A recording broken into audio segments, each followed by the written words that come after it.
Hermanos, hemos venido en algunas oportunidades anteriores con los hermanos compartiendo acerca de un aspecto que está en la palabra del Señor, que nos habla acerca del galardón en el reino milenial.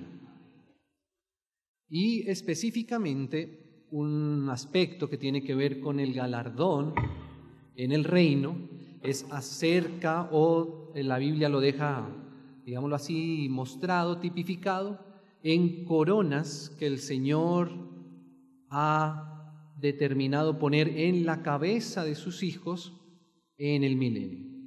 Entonces, con la ayuda del Señor, quisiera que pudiéramos compartir algo más, que sigue mencionando la palabra del Señor, acerca de una corona más, la corona incorruptible de gloria.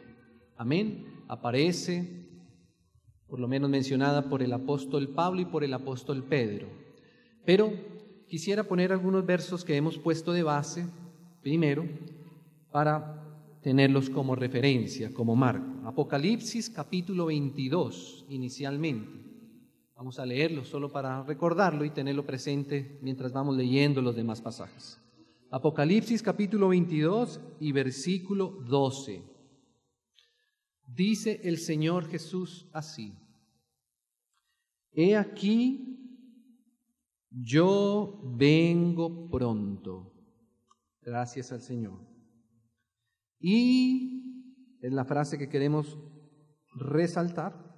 Y mi galardón, el galardón le pertenece al Señor, porque inicialmente Él fue quien adquirió este galardón. Entonces el Señor habla acerca aquí de su galardón en su segunda venida. He aquí yo vengo pronto, y esa venida es con galardón que le pertenece a Él. Conmigo, dice el Señor, para recompensar entonces a cada uno según sea su obra. Entonces, hermanos, está este aspecto en el reino del Señor, el aspecto del galardón. Y vemos cómo el Señor nos habla claramente acerca de la posesión de ese galardón que le pertenece a Él. Hay algo en la revelación del Señor que el Señor hace de sí mismo que tiene que ver con un galardón que le pertenece. Ahora, dentro de ese galardón, la Biblia nos habla acerca de estas coronas. Esas coronas son para evidenciar, para reconocer, para identificar algunos de estos galardones que el Señor prometió para sus hijos como recompensa. No todos los galardones tienen que ver con las coronas, pero sí hay parte de los galardones que tiene que ver con la corona. La corona nos habla acerca de autoridad, nos habla acerca del reino, nos habla acerca de la identificación, de la expresión de ese galardón que el Señor primeramente obtuvo, que hizo propio, pero que Él mismo quiere también participar con sus hijos según sea su obra, la obra de cada uno. Este galardón que el Señor obtuvo, hermanos, lo podemos leer ahí en Hebreos, como Él lo resume, Hebreos capítulo 2, en el versículo 9, 2:9 de Hebreos. Estamos poniendo estos versos como base antes de entrar en materia misma. Pero vemos a aquel que fue hecho un poco menor que los ángeles. Esto es la encarnación del Verbo eterno de Dios. Él era hijo de Dios y como hijo de Dios estaba en la misma gloria con el Padre por la eternidad. Pero Él se hizo hombre.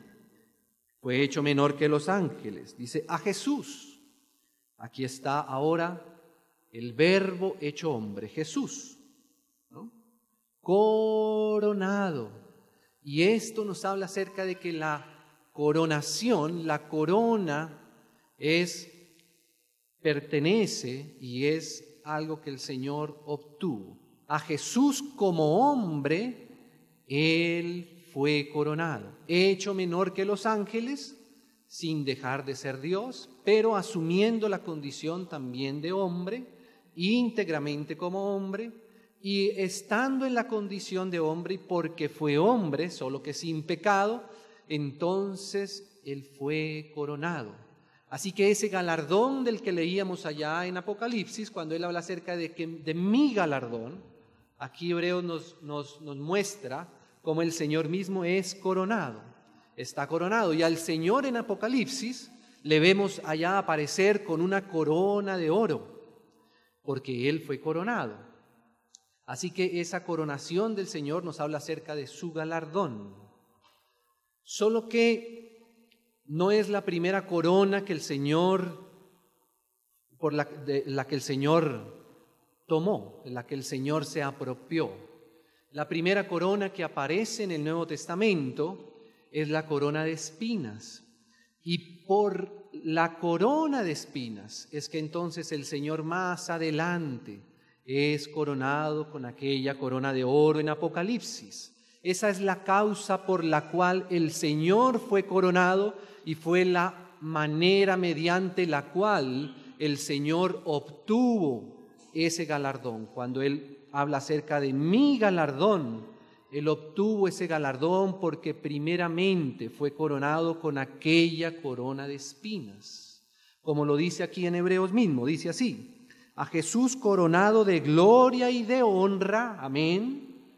Dice a causa de Él, o sea, el Señor fue coronado de honra y de gloria como hombre, porque eternamente Él ha estado siempre en la gloria, solo que como hombre Él se despojó. Por eso Juan, en el Evangelio de Juan, el Señor decía: Padre, glorifícame tú al lado tuyo con aquella gloria que tuve antes que el mundo fuese. Pero ahora aquí está hablando desde su humanidad, de lo que Él aprendió y experimentó y de lo que Él adquirió como hombre en su humanidad. Y esa causa, la causa de su galardón, la causa de su coronación, según la Biblia, según Hebreos aquí, dice a causa del padecimiento de la muerte. O sea que la base de la coronación del Señor es el padecimiento y su muerte, que nos hablan acerca de su carácter, que nos hablan acerca de la obediencia del Hijo a su Padre, que aunque el Padre le dio toda autoridad en el cielo y en la tierra, el Hijo también quiso someterse por amor y voluntariamente al gobierno y a la verdad de su Padre. Amén, hermanos. Entonces hemos tomado ya en algún tiempo para tocar algunos versos más que nos hablan acerca de la corona de espinas, que es la corona que da base a todo el galardón en el Señor Jesús.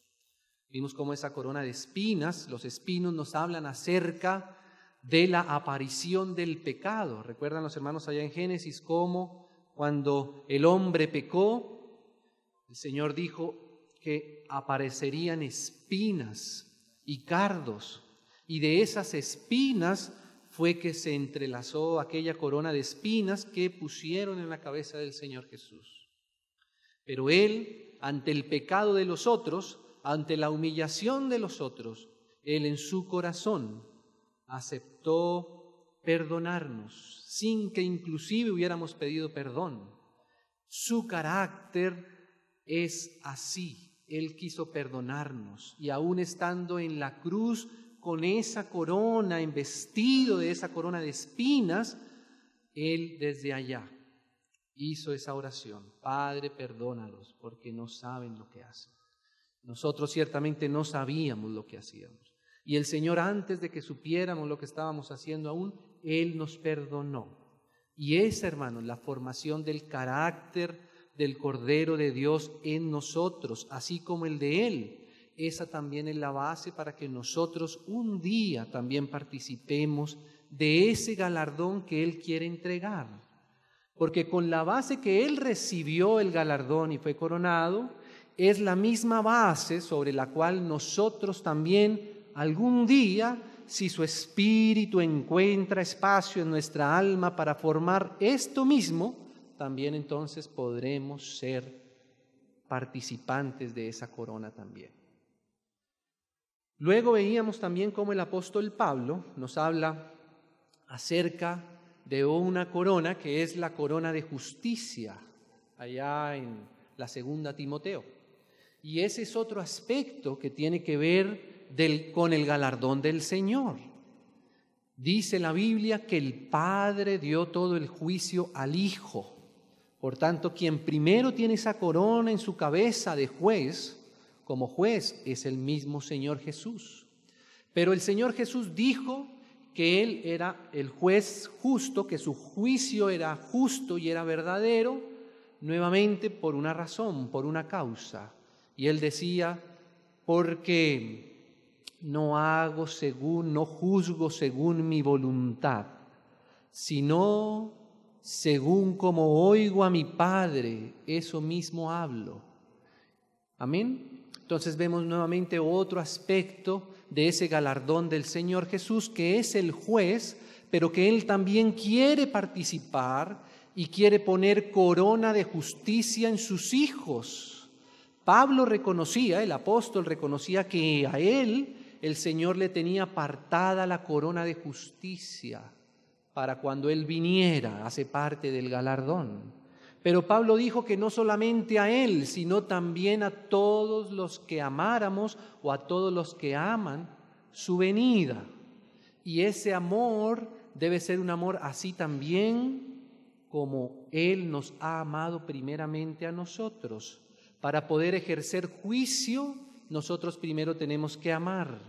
La base sobre la cual el Señor hace su juicio es la base del amor, y por eso la corona de justicia, que tiene que ver con aquellos que se sientan en los tronos a juzgar en el milenio, no solamente a los ángeles, que también lo habla Pablo, sino también incluso a nuestros mismos hermanos allá en el milenio, ¿cierto? Tiene que tener esa base, porque el juicio es representatividad del amor del Señor. El Señor mismo dijo que si Él nos disciplinaba era porque nos amaba.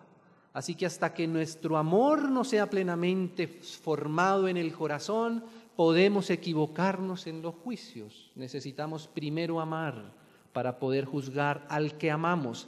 El Señor nunca nos permitiría juzgar a alguien a quien no amamos, porque su corazón es así, su juicio es así. Amén. Entonces, hermanos, quisiera que por favor, ahora sí, fuéramos a una corona más que quisiéramos considerar en esta oportunidad. Vamos a tomar como referencia el pasaje de Primera de Pedro, en el capítulo 5. Hay una corona más que menciona la Biblia. Como digo, por lo menos el apóstol Pedro la menciona así. El nombre de esta corona es la corona incorruptible de gloria. Vamos a leer un poco acerca de esto. 5, versículo 1. 5, versículo 1. Para tener el contexto. En la corona de justicia, Pablo dijo que esa corona estaría disponible para todos, dice Pablo, no solo para mí, sino para todos los que aman, porque todos en alguna pequeña cosa el Señor nos ha puesto para juzgar, ¿cierto? Ahora vamos a leer que esta corona tiene un ámbito un poco más restringido. Aquí la Biblia no dice que es para todos, sino que va a hablar algo más específico por causa de esta representatividad, digámoslo así, que tiene esta corona. Leamos versículo 1. Ruego, qué preciosa esta palabra que dice el apóstol Pedro. Aquí nosotros podemos ver la formación del Señor Jesús en Pedro. Pedro, en su hombre natural, al principio de su testimonio, no era una persona a la que le gustaba rogar. Ustedes conocen bien, hermanos, bien las características y el proceso de transformación del Señor en Pedro. Por eso cuando Pedro ruega, se parece mucho al carácter del Señor Jesús formado en él. Amén, porque así también él fue tratado por el Señor. Aunque el Señor podía simplemente mandar a Pedro, él no procedía de esa manera, y Pedro aprendió eso mismo del Señor. Entonces esa palabra es muy preciosa. En el griego también, por supuesto, implica exhortación, solo que la exhortación incluye también esa parte de rogar. Incluso algunas traducciones o algunas explicaciones más amplias dicen que esa exhortación es un ruego con amor. Esa exhortación o ese ruego también es un ruego con paciencia, con amor. Entonces, qué preciosa esa primera palabra. Ruego a los ancianos, qué precioso también, a los ancianos.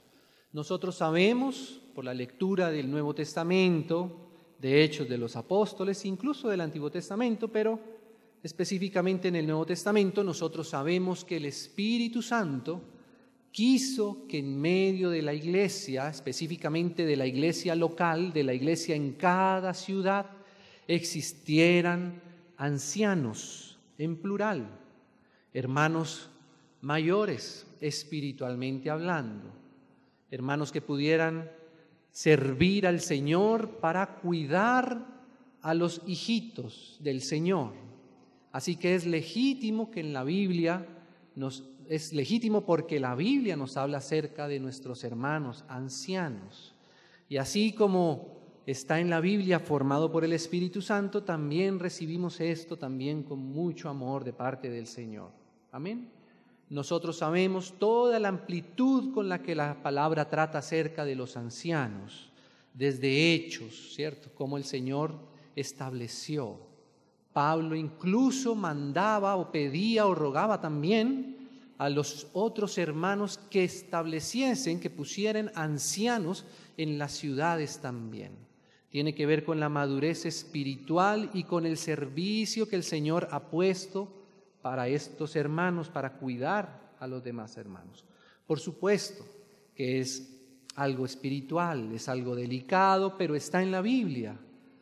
Pablo dice que había que reconocer a los hermanos que eran ancianos, porque los ancianos no son ancianos porque se reconocen solamente. Más bien los ancianos se reconocen porque son ancianos, porque espontáneamente el Espíritu Santo ha formado en ellos ese ministerio del cuidado de los demás. Así que es un aspecto que está ahí, es un aspecto, como digo, delicado, de mucho cuidado, pero de gran aprecio también. No vamos a hablar específicamente acerca de este aspecto de los ancianos. Vamos a avanzar un poquito más. Sé que los hermanos conocen bien toda esta disposición que habla la palabra. Muchos hermanos también ya han hablado previamente acerca de estos ancianos. ¿Por qué son ancianos? ¿Por qué llegan a ser ancianos? ¿Quién los establece? ¿Cómo se establecen? ¿Qué testimonio dan los hermanos ancianos en medio de cada una de las ciudades?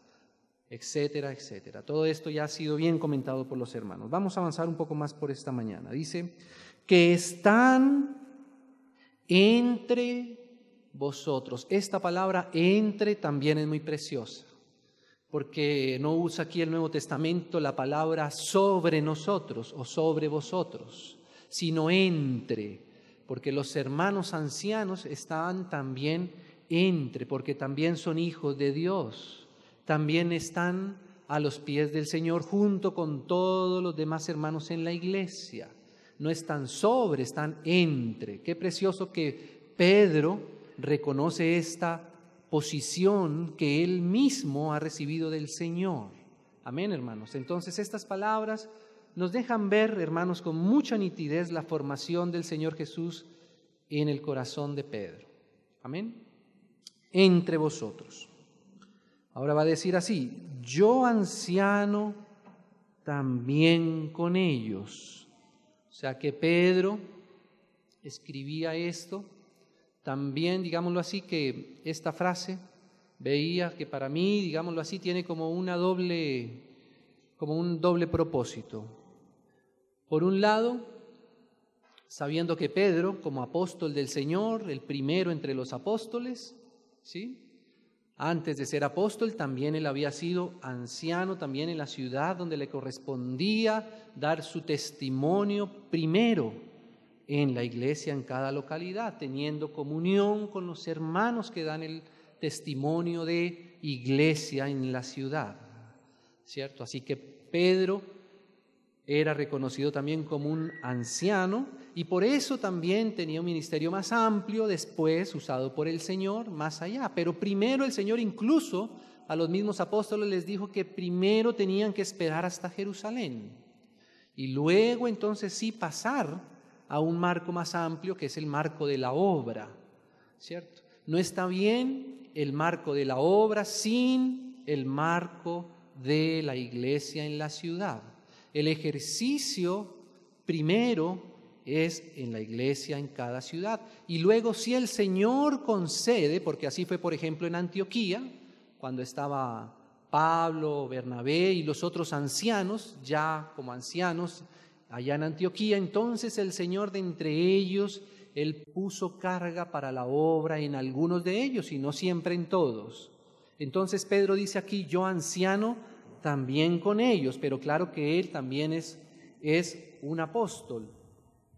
Y entonces ese es un aspecto, pero para mí también hay otra cosa aquí involucrada, y es que Pedro, esto que él va a escribir, porque está escribiendo específicamente a los ancianos, él mismo también se considera a sí mismo como receptor de aquello que él va a decir a los ancianos.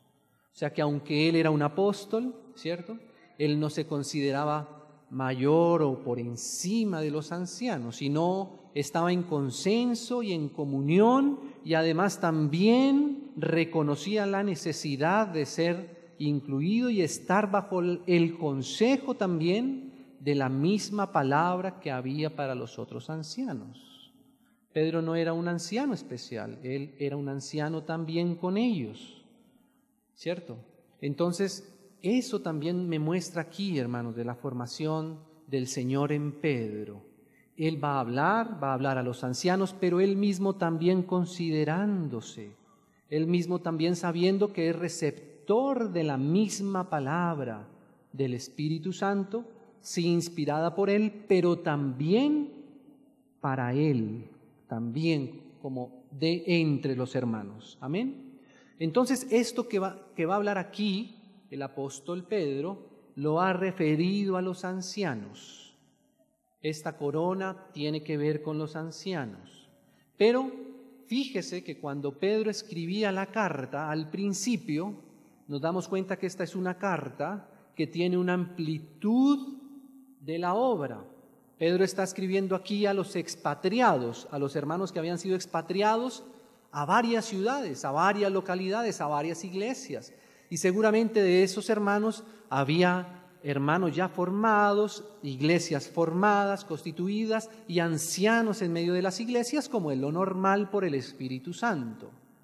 Pero aunque esto es específicamente, estos versos de aquí adelante van a ser específicamente para los ancianos, Pedro lo habla en medio de esta carta que es una carta general para todas las demás iglesias. Porque las iglesias no son sin los ancianos y los ancianos no son tampoco sin las iglesias. Así que es como si el Señor quisiera, con estos versos, enseñarnos al mismo tiempo a todos. ¿Sabe para qué también? Para cuidarnos todos también, mutuamente. Porque su palabra es para ayudarnos a todos. ¿Cierto, hermanos? Así que la carta de Pedro es una carta bien amplia. Y dentro de esa amplitud de Capadocia, Galacia, del Ponto, todo eso eran incluso regiones, no solamente ciudades, sino también regiones.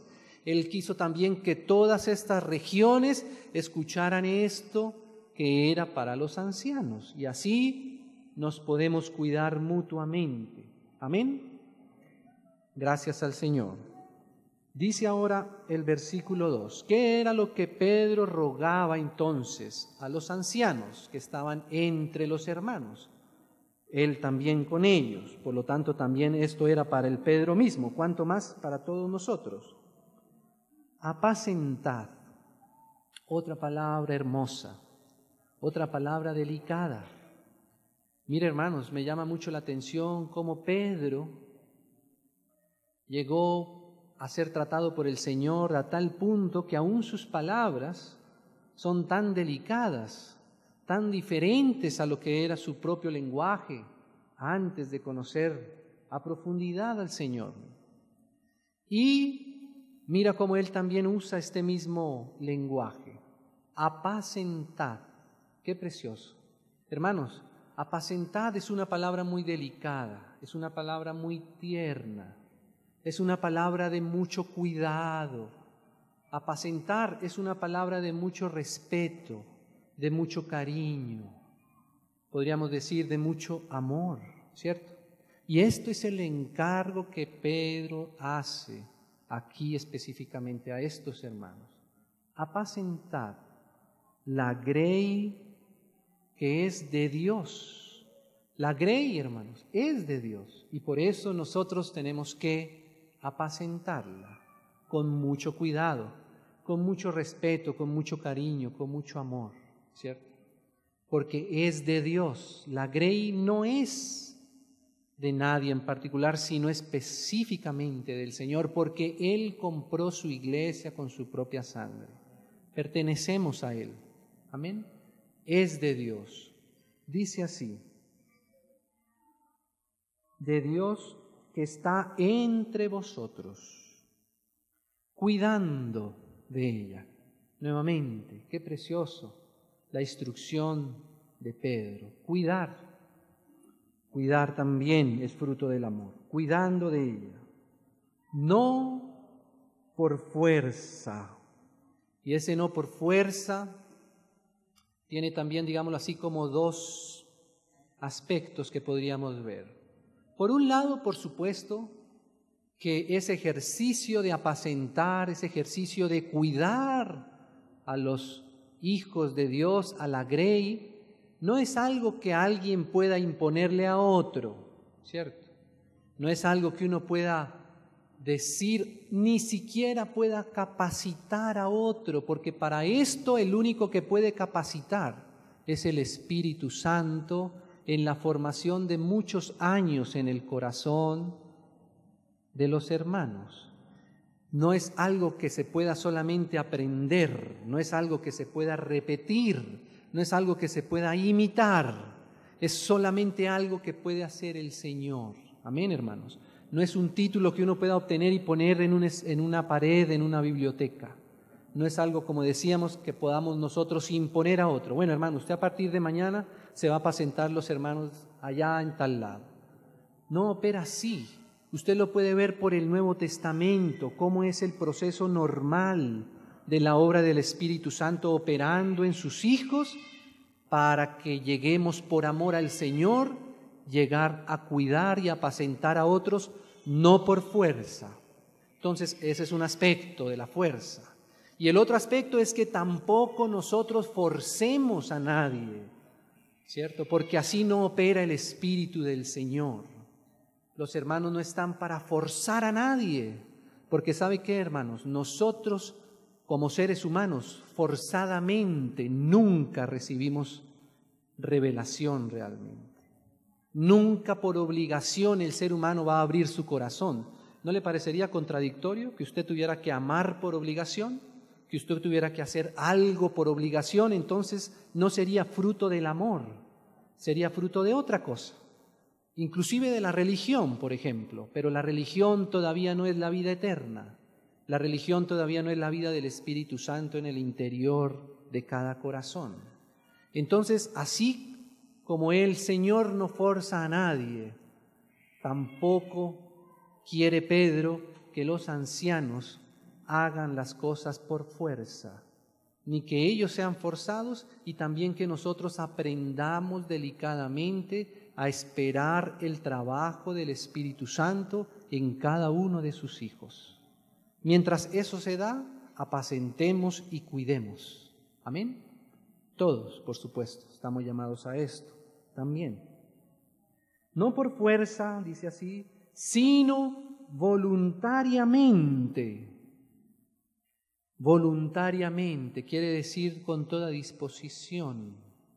Pero esta parte también incluye, digámoslo así, una doble porción. En el griego agrega aquí una palabra más, dice, sino voluntariamente según Dios. Dice así. ¿Y esto qué quiere decir? Que nosotros disponemos la voluntad delante de Dios. Nuestra voluntad es algo que pertenece a la responsabilidad nuestra en el alma. Claro que nuestra responsabilidad debe ser ayudada también por el Espíritu Santo, pero la voluntad es un ejercicio del alma, que está en el alma. Entonces, decir voluntariamente quiere decir estar dispuestos, estar abiertos al Señor y a lo que Él quiere que cada uno haga para Él. Pero solo que nuestra sola disposición tenemos que agregarle según Dios. O sea, no es solamente voluntariamente, porque la voluntad es apenas una primera parte, pero luego entonces se necesita el según Dios. No sé si los hermanos recuerdan cuando Pablo hablaba a Timoteo, le decía así: el que anhela obispado, ¿cierto? Buena obra desea. Amén. Gracias al Señor. Esa es una disposición que pienso yo debería estar incluso bien general en todos y en todas las hermanas y hermanos, de cuidar a todos, ¿cierto? Solo que Pablo entonces tiene que enseñarle a Timoteo que aunque es un buen anhelo, hay que esperar el según Dios. Y entonces Pablo empieza a hablar acerca de, pero es necesario, ¿cierto?, que el obispo o el anciano, y entonces empieza a hablar ahí esa parte que corresponde al según Dios. O sea que nuestra sola voluntad todavía no es completa. Necesitamos esperar el según Dios, la ayuda, el suministro, el permiso de Dios mismo para esto. Amén. Voluntariamente según Dios. Dice así, no por ganancia deshonesta, porque tristemente podría aparecer esto. Y Pedro seguramente sabía que era necesario dejar esto bien explícito aquí, para que justamente los ancianos, ¿cierto?, estuvieran alertas a que no aparecieran cosas de estas en el corazón, ganancias, y mucho menos deshonestas, ¿cierto? Por eso allá uno ve al principio, que cuando empezó el ministerio de los apóstoles, los hermanos fueron restringidos de algunas cosas más administrativas, y entre eso lo que tenía que ver con la administración de las ofrendas, los diezmos y todo esto, porque ellos necesitaban concentrarse en lo más interior, en lo más espiritual, en lo más profundo, digámoslo así. Claro que para lo otro también se necesita dirección del Espíritu Santo, pero era necesario, hermanos. Y tristemente en la historia de la Iglesia nos hemos dado cuenta cómo cuando falta este pequeño versículo, ¿cierto?, todas las cosas toman un tinte diferente. Y a veces ha faltado en el corazón aceptar estas pequeñas frases del apóstol Pedro. No estamos aquí para ningún tipo de ganancia. Eso sería deshonesto, ¿cierto? El Señor va a hacer las cosas de una manera muy distinta con sus hijos, con sus siervos. Pablo también habla acerca de esto. Vamos a avanzar un poco más. Sino con ánimo pronto, o sea, estar prestos, estar listos para cuando sea necesario, para cuando el Señor lo disponga, estar abiertos a las disposiciones del Señor. Dice, no, ahora aquí va a hablar acerca de los no, así como ya dijo, no por ganancia, sino con ánimo pronto, no como teniendo señorío sobre los que están a vuestro cuidado. Esa es una instrucción del apóstol Pedro. No hay señorío,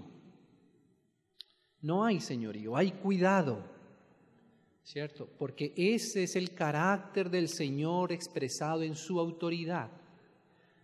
El Señor fue el hombre con más autoridad en toda la tierra. Nadie tuvo más autoridad que Él. Y sin embargo, Él al mismo tiempo se hizo el menor de todos. Sirvió a todos, ¿cierto? Lavó los pies de sus discípulos y Él dijo que también nosotros deberíamos hacerlo de esa manera. Entonces no hay señorío, sino solamente el de Cristo. Sí hay autoridad delegada, pero esa autoridad delegada no es para ejercer señorío sobre los que están a nuestro cuidado. Entonces tenemos que guardarnos de esto, de no, digámoslo así, tergiversar lo que es la autoridad del Señor.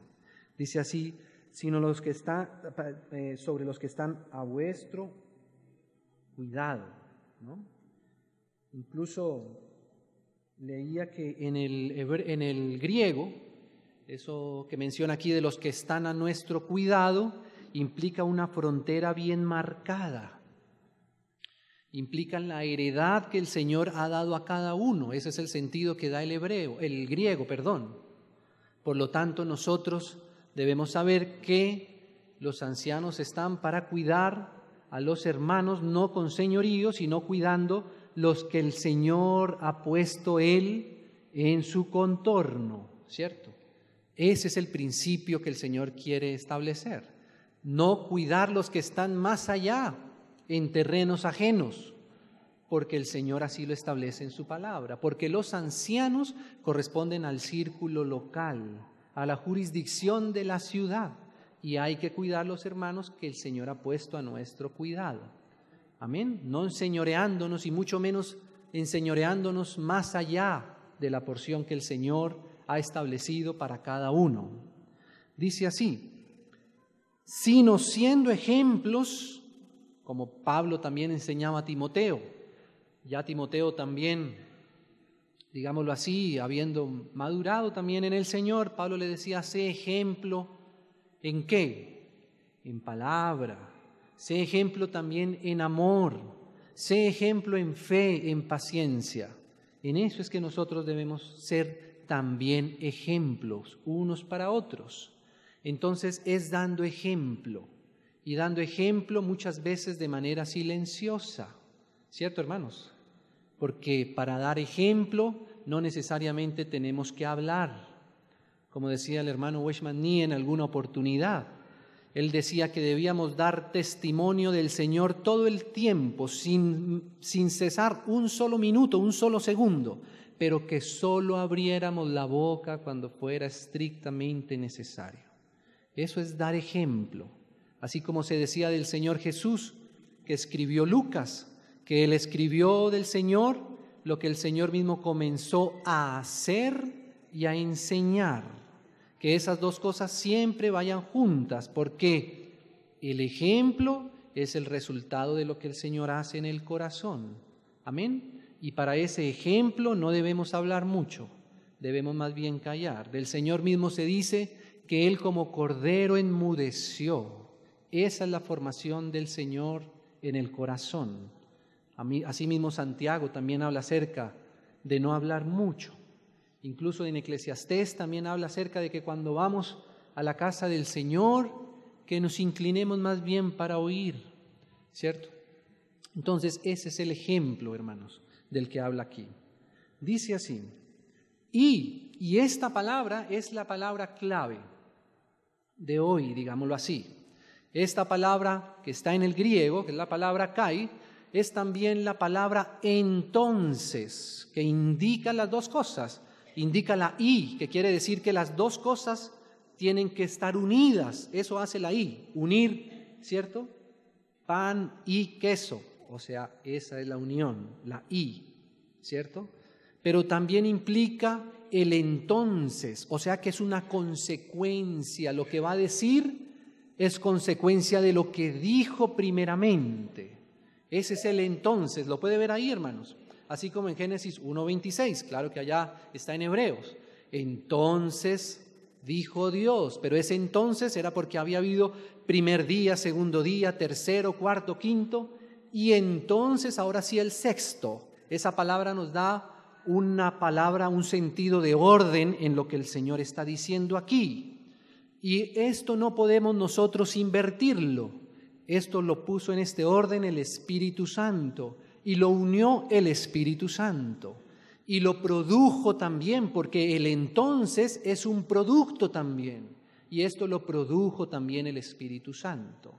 Entonces hemos visto la base es todo esto que él acaba de decir. lo está diciendo a los ancianos, cómo su carácter debe reflejar el carácter del Señor en el oficio que el Señor quiere que haya por parte de los ancianos en medio de las iglesias.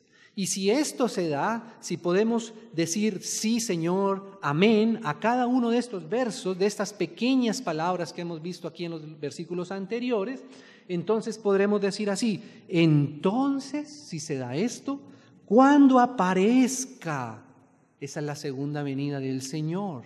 Eso es cuando en Apocalipsis Él dice, he aquí yo vengo pronto y mi galardón conmigo. Entonces, cuando aparezca el príncipe, o sea, el verdadero heredero del trono, el verdadero heredero de la corona, a quien pertenece primeramente la herencia, por, digámoslo así, por linaje, por inmediatez en la línea de sucesión del trono, por decirlo de alguna manera. Por eso Pedro está usando este lenguaje aquí, para que nosotros veamos que hay solo un príncipe, ¿cierto? Un solo rey y señor, rey de reyes, señor de señores, el príncipe de los pastores. Un día va a aparecer, porque sabe que los pastores, nada más y nada menos, han sido puestos para, digámoslo así, para ejercer, para representar ese pastoreo primero del Señor. Por eso debemos pastorear como el Señor pastorea, porque cuando Él se presente, Él mismo con su sola presencia nos va a revelar si hemos ejercido bien aquello para lo cual fuimos encomendados.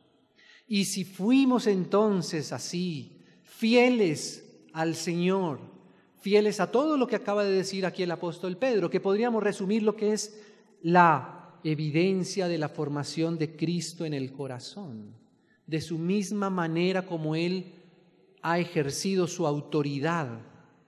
Entonces, cuando aparezca, vosotros, ese vosotros es a quienes Él está hablando, ¿lo puede ver ahí? Vosotros recibiréis, gracias al Señor, la corona. Hay una corona. Si nosotros somos fieles a la palabra del Señor en esto, entonces el Señor dice que recibiremos. Fíjate que no todos los que el Señor llama necesariamente van a recibir esto. Hay que pasar por la misma base. ¿Sabe por qué? Porque la base de esto vuelve a ser la corona de espinas. El Señor no hubiera podido recibir la corona de oro si en su frente no tuviera las señales de haber aceptado la voluntad del Padre en su corazón. Él hubiera podido bajarse de la cruz, como le gritaban los que entre comillas estaban en autoridad sobre Él. Y aunque Él sabía que Él era rey sobre ellos mismos, Él cayó, esperó y aceptó, porque sabía que esa corona realmente era la base correcta de su coronación. Amén. Aquí entonces el apóstol Pedro habla así, de la corona incorruptible de gloria. Recibiréis, entonces recibiréis. Hermanos, ¿sabe qué? Voy a leer un pasaje rápido.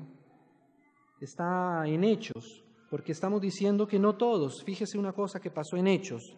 Mire lo que pasó allá.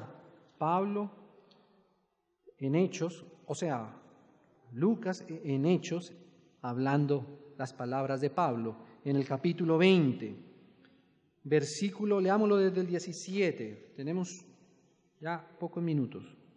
17. Mira esto, mira lo que puede pasar. Enviando pues, 20:17, ¿sí? Hechos 20:17.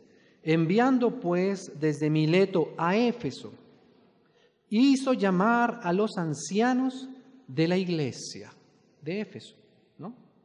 Cuando vinieron a él les dijo, mire cómo también el lenguaje de Pablo es también parecido al de Pablo. Dice, vosotros sabéis cómo me he comportado entre vosotros todo el tiempo, desde el principio, desde el primer día que entré en Asia. Ese es el ejemplo.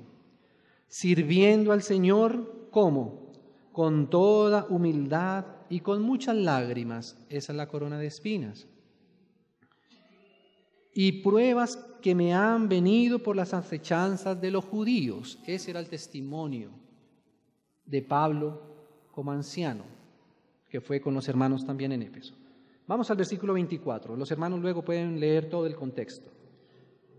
Pero de ninguna cosa hago caso, ni estimo preciosa mi vida para mí mismo, la corona de espinas, con tal que acabe mi carrera con gozo. Eso tiene que ver con el galardón. Y el ministerio que recibí del Señor Jesús para dar testimonio del Evangelio de la gracia de Dios. Mira cómo Pablo tenía bien claro eso en su corazón, en su mente.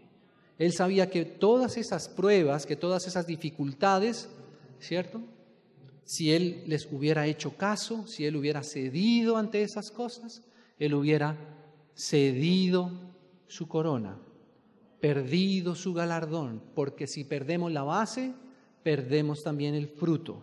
Leamos más adelante. Entonces dice así el versículo 28. Por tanto, mirad por vosotros. Recordemos que le está hablando a los ancianos que él hizo llamar a Éfeso, a Mileto. Por tanto, mirad por vosotros, porque ahí primeramente tenemos que mirar, como el primer canto que cantábamos esta mañana.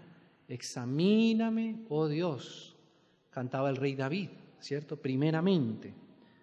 Mirad por vosotros y por todo el rebaño en que el Espíritu Santo os ha puesto por obispos, para apacentar, ve usted el lenguaje parecido entre los apóstoles, la iglesia del Señor, la cual Él ganó por su propia sangre. Él mismo ganó. Nadie puede ganar ni un solo hermano para Él. El único precio por el cual se pueden ganar los hermanos, se pueden ganar las vidas, es por la sangre preciosa del Señor Jesús. Amén. ¿Por qué? Dice el versículo 29. ¿Por qué Pablo hacía esta recomendación a los ancianos? Porque él sabía, dice así, porque yo sé que después de mi partida, de Pablo que enseñaba todas estas cosas y había dado este ejemplo, este testimonio, entrarán en medio de vosotros, hay que tener cuidado, lobos rapaces que no perdonarán al rebaño. O sea que hay que estar atentos, por eso hay ancianos, para estar atentos. Cuando realmente hay un peligro, hay que cuidar a los hermanos, porque hay lobos. La Biblia lo dice, ¿cierto? Pero mira el asunto acá. Estamos hablando acerca de la corona incorruptible de gloria. Dice, por tanto, versículo 30, que no perdonarán al rebaño. Y de vosotros mismos, este es un poco más serio, porque ¿a quién está hablando Pablo aquí? A los ancianos de Éfeso. ¿Y sabe incluso quién había nombrado los ancianos en Éfeso mismo? Algunos Pablo y otros seguramente Tito, porque él encargó también a otros. Pero fíjese que entre ellos mismos, después de haber sido legítimamente considerados, existe un riesgo latente. ¿Sabe qué, hermano? Cuando el Señor delega un poco de su autoridad, aparece en nuestro corazón un riesgo muy grande, muy latente, muy difícil a veces de detectar, y por eso necesitamos escuchar todo esto juntos, tanto la iglesia como los hermanos ancianos también. Como dice Pedro, aún él mismo se incluía dentro de esos hermanos porque Pedro conocía bien, ¿cierto?, lo que a él mismo le había pasado un día que dijo que iba a dar la vida por el Señor y resultó negándolo más que cualquiera, más que todos. Entonces Pedro mismo sabe que este es un riesgo latente en él mismo. Y Pablo dice, de vosotros mismos se levantarán hombres que hablen cosas perversas. ¿Para qué? Para arrastrar tras sí. Y ese es el problema, arrastrar tras sí. Porque entonces ahí no entendemos que la autoridad delegada de parte de Dios no es para nosotros mismos, No es para llevar las personas a nosotros mismos, ni a nadie, ni a ningún ministerio específico como si fuera de nosotros mismos. Y esta era la advertencia que Pablo hacía a los ancianos en Éfeso. No llevar los hermanos, no llevar los discípulos hacia nosotros mismos. Nosotros no somos un ministerio específico. No tenemos un nombre específico, somos la iglesia del Señor en cada iglesia, en cada ciudad. Amén. No se deje matricular nunca debajo de ningún otro nombre. El Señor nos guarde y nos libre de eso también. Y Pablo lo dice aquí, es porque está ese riesgo de que, habiendo el Señor delegado algo de su autoridad, pensemos que nosotros ahora somos los señores, que nosotros somos el centro, que nuestro ministerio es el ministerio central. No, y ese es el riesgo, dice aquí, para llevar tras sí a los discípulos. Por tanto, velad, acordándoos que por 3 años de noche y de día no he cesado de amonestar con lágrimas a cada uno. Y ahora, hermanos, os encomiendo a Dios. Qué precioso que Pablo confiaba no en los ancianos, sino en Dios, que va a usar seguramente también a los ancianos. Pero no nos confiemos de los hombres, sino confiémonos en Dios. Vigilemos que estemos siempre en Dios, a la palabra de Dios, a Dios y a la palabra de su gracia. Mire cómo Pablo confiaba en la gracia, porque Pablo conocía bien la gracia. Pablo sabía el potencial que había en la gracia, ¿cierto? No estaba tan asustado. Bueno, pero ¿y cómo vamos a hacer? ¿Qué instrucciones vamos a dar? ¿Qué mandamientos vamos a dar? No, porque la iglesia no era de Pablo, ni siquiera era de los ancianos. La iglesia era de Dios y la gracia es suficiente para sobreedificarnos. Amén. Estando, por supuesto, dependiendo de su gracia. Poder para sobreedificaros y daros herencia, ahí está la corona para los ancianos, con todos los santificados, ni plata, ni oro, ni vestido codiciado. Y bueno, y ahí sigue hablando más cosas que también, como hemos dicho, las menciona también Pedro, ¿cierto? Volvamos allí, hermanos, para terminar, a Pedro, a la primera. Entonces, hermanos, decía aquí, y cuando aparezca el príncipe de los pastores, vosotros recibiréis la corona incorruptible de gloria. ¿Por qué este nombre aquí? ¿Por qué esta corona se llama así? Porque, hermanos, ¿sabe qué fue lo primero ¿qué es incorruptible? Incorruptible es que no cambia su calidad, no cambia la base sobre la cual Él fue reconocido, ¿sí? Si pusiéramos en una escala de tiempo, ¿sabe dónde existió la primera corrupción? Y la Biblia lo dice así, usted lo puede ir a buscar allá en Ezequiel 28. Eso sucedió allá cuando el enemigo se rebeló.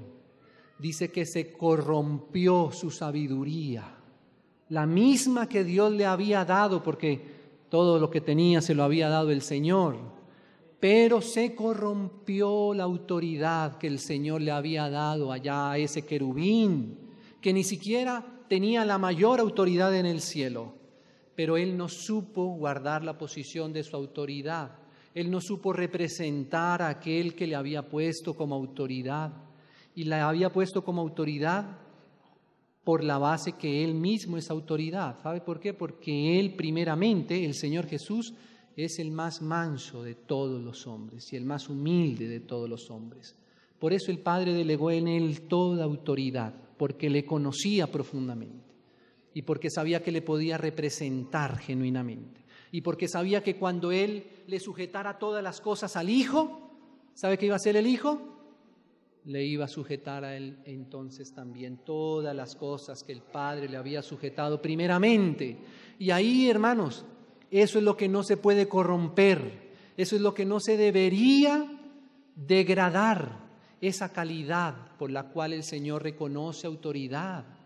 No es por ser los mayores, decía el Señor a sus discípulos, es por ser los menores. Y puso un niño en sus piernas y dijo, el que no sea como uno de estos niños, ¿cierto?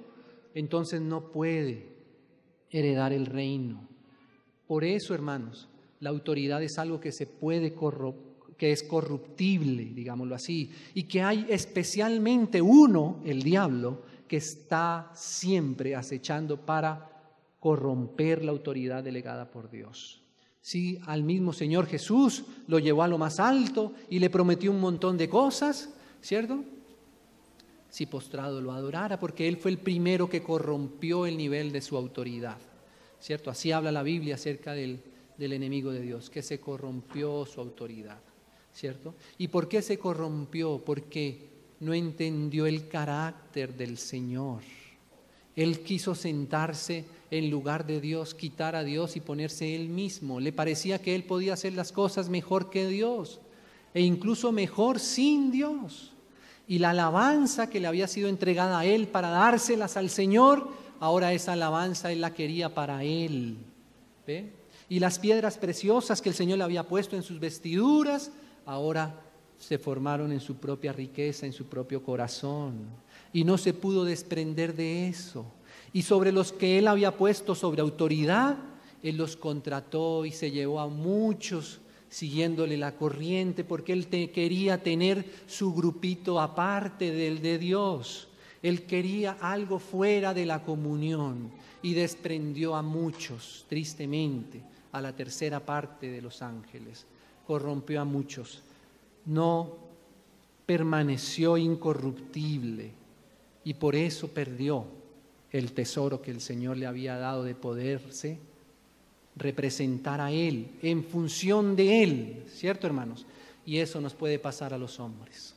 Como tristemente también pasó al rey Saúl. ¿Recuerdan, mis hermanos, el asunto del rey Saúl? Él quiso, ¿cierto?, algo para él mismo y él quería, digámoslo así, le apreció más el congraciarse con el pueblo, con la multitud, que la fidelidad simple, sincera y honesta al Señor mismo, ¿cierto? Él le parecía más interesante, más apreciable ser aceptado, ¿cierto? Ser reconocido y ser promovido por el pueblo. Él se sentía más seguro con la bendición del pueblo. Pero entonces, ¿qué pasó? El Señor tuvo que buscar otro que estaba en medio de las ovejas para poder representar verdaderamente el pastorado como Él quería que lo representara.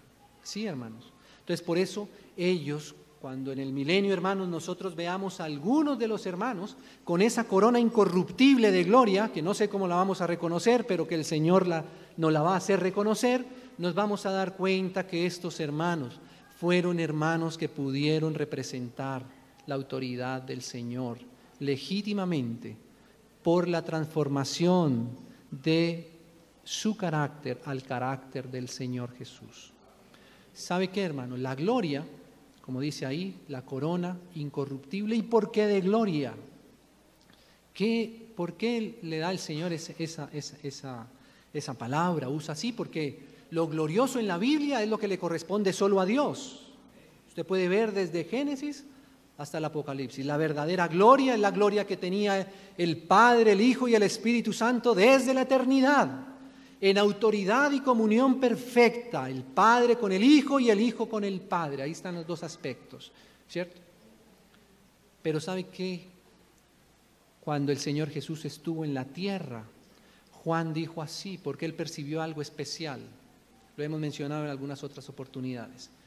Él, cuando se refirió al Señor Jesús, dijo así: nosotros estuvimos con Él, estuvimos tocándole, estuvimos le viendo y vimos su gloria. Juan captó la gloria de Dios, como del unigénito del Padre, porque él reconocía que él había estado desde la eternidad con el Padre. Pero él dijo así: vimos su gloria, gloria como del unigénito del Padre. ¿Cómo? Lleno de gracia y lleno de verdad. Eso es lo que no podemos perder jamás, para no perder la corona incorruptible de gloria. Que el Señor pueda reconocer su gloria en sus hijos tiene que ver con que si Él delegó algo, nosotros fuimos llenos de gracia también y de su verdad, de su gracia y de su verdad, hermanos. Por eso esa corona es la corona incorruptible, porque no se dejó corromper. porque se llenó de su gloria, representó la gloria del Señor. Amén. El Señor nos ayude, nos guarde. ¿Por qué no oramos al Señor? Nos confiamos una vez más a Él mismo. Padre, te damos muchas gracias por la obra completa de tu Hijo. Gracias por tu Espíritu operando en medio de nuestros corazones, Señor. Estamos todos delante de ti, estamos todos a tus pies. Todos tan necesitados de ti, Señor. Sabemos que si no fuera por tu gracia, no podríamos permanecer en pie ni un instante delante de ti. Por eso queremos confiarnos enteramente cada día más a ti, Señor. Gracias por tu pronta venida. Gracias por tu galardón, Señor. Gracias te damos especialmente por nuestros hermanos, Señor, por los que nos presiden, por los ancianos, Señor, los que tú has encomendado, los que tú has formado, Señor. Muchas gracias. Guárdanos, guárdales a todos, Señor. Guárdanos a todos como tu iglesia, como tu amada. Queremos esperarte a ti, Señor, con buen ánimo, Señor, con alegría, porque somos de la luz, porque tú nos has iluminado con tu preciosa luz. Guárdanos de nosotros mismos, Señor. Guárdanos de cualquier reticencia a ti. Guárdanos de cualquier pequeña rebelión a ti, de cualquier rebeldía a ti, Señor. Guárdanos de un mal corazón, Señor. Guárdanos de cualquier corrupción en nosotros, Señor. Líbranos de todo esto. Concédenos mirar siempre a ti, a tu cruz. Concédenos mirar tu corona, Señor. Gracias, Señor, en el precioso nombre de tu Hijo amado. Amén y amén.